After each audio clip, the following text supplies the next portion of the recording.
तो hello everyone, ये मेरा दूसरा वीडियो है और इसमें भी मैं आपको जो लीगल में जितने भी बेसिक वर्ड यूज़ होते हैं उनकी आउटलाइन बताऊंगा और जो आपको अच्छे से सूटेबल लगे वो आप इसमें से कर सकते हैं। ठीक है, मैंने साइड में लिखा हुआ है और दूसरा मैं बना के भी बता दूँगा कि कैसे बनाया जाएगा। ठीक है, तो शुरू करते हैं। पहला है प्रोसिक्यूशन, दूसरा है प्रीएम्पशन, तीसरा है लिमिटेशन, इंटेरोगेशन, इंटर को लंबा करेंगे क्वेश्चन, शूट, बार्ड। और अगर आप 80 वर्ड की स्पीड की तैयारी कर रहे हैं, 80, 90 या 100 तक, तो आप जितना हो उसके आउटलाइन को अलग अलग ही यूज़ करें। जॉइंट आउटलाइन आप 80 में यूज़ ना करें, क्योंकि वहाँ पे जब वो 80 की बोलते हैं तो आपको जॉइंट आउटलाइन बनाने में थोड़ी दिक्कत होगी। ठीक है, तो जितना कोशिश कर रहे आप, अगर 100 से ऊपर की तैयारी कर रहे हैं तो आप जॉइंट आउटलाइन करें, अदरवाइज़ आप कोशिश करें कि आप अलग अलग आउटलाइन बनाएं ताकि आपकी जो एक्यूरेसी है टाइपिंग में वो अच्छे से बने। ठीक है, ज़्यादा से ज़्यादा बने। ठीक है, अगला है एप्रिशिएट, ग्रीवेंस, पोजेशन। आप ये दोनों यूज़ कर सकते हैं। एक पोजीशन होता है, एक पोजेशन होता है। इसमें आपको खुद का जो सेंस लगाना है वो आप खुद का बना सकते हैं, कोई से में भी यूज़ कर सकते हैं। बस अपना थोड़ा सा अपने अकॉर्डिंग इसको सेट कर लेना है कि इस साइड यूज़ करूँगा तो पोजेशन होगा या इस साइड यूज़ करूँगा तो पोजीशन होगा। ठीक है, अगला है रेस्पोनेंट। ठीक है, एक होता है हस्बैंड, ये सेम आउटलाइन होती है तो कई बार कंफ्यूज हो जाते हैं बच्चे। तो हस्बैंड के लिए नीचे एच का वो लगता है। ठीक है, अगला है प्लेंटिव, अपीलांट लिखने के बाद आप हमेशा ये डिप्थंग जरूर यूज़ करें, इससे आपको समझ में आएगा और धीरे धीरे आपकी स्पीड बन जाएगी तो आपको फिर ये लगाने की ज़रूरत नहीं पड़ेगी। शुरू में आपको लगाना चाहिए तो ये सही रहेगा। इसके बाद है रेलेवेंट, मॉर्टगेज।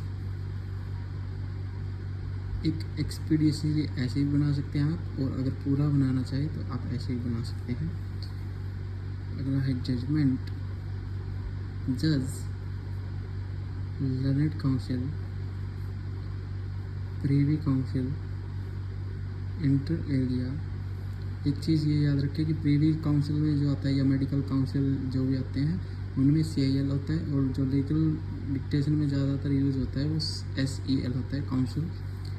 ठीक है, अगला है एड लिटम।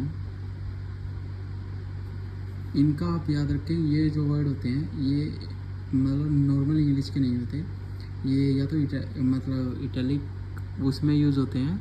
ठीक है, या फिर ये एक बाहर की लैंग्वेज होती है उसमें ये ज़्यादा यूज़ होते हैं। ठीक है, वो फॉर्मेट इंडियन जुडिशरी में यूज़ किया जाता है। कुछ इनका मतलब तो बेसिक होता है, लेकिन जब हम ये लैंग्वेज में यूज़ करते हैं तो हम इनका मतलब नहीं समझ पाते। तो ये जितने भी वर्ड होते हैं ज़्यादातर ये अलग अलग ये बनते हैं, जैसे ये रेस जुडिकेटा हो गया या मेलाफाइड हो गया, बोनाफाइड हो गया, ये जितने भी होते हैं ये सारे अलग अलग होते हैं, कोई भी वर्ड इनमें जॉइंट नहीं होता। तो इस चीज़ का आप ध्यान रखें। रेस जुडिकेटा हरियाणा, ये आपका हिसार पंजाब, या आप पंजाब को लाइन के नीचे बना सकते हैं। कोशिश करें कि लाइन के ऊपर ही बनाएं ताकि आपकी जो स्पीड चल रही है डिक्टेशन लिखने में उसमें आपको दिक्कत नहीं, क्योंकि आप लाइन के नीचे जाते हो फिर अगला वर्ड लाइन के ऊपर का होता है तो आपको दिक्कत आती है। ठीक है, अगला है Punjab and Haryana high court. ये काज ऑफ एक्शन, यहाँ पे आपको डिप्थंग लगाना पड़ेगा। ठीक है, शेड्यूल, पार्ट, क्लास और क्लोज, इनका आप याद रखें। ये जब भी आते हैं ये तीनों, ठीक है, डिक्टेशन में बोला जाए तो इनके साथ रोमन में यूज़ होता है।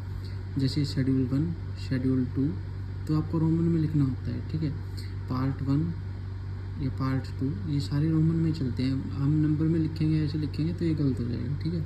क्लास भी रोमन में आएगा। अगला है क्लास, ये आपका नंबर में आता है, ठीक है। पैराग्राफ ये सारे नंबर में आते हैं आपके, ठीक है। ये चीज़ आप ज़रूर नोट करें अपनी कॉपी में, ठीक है। एक्सटेंड,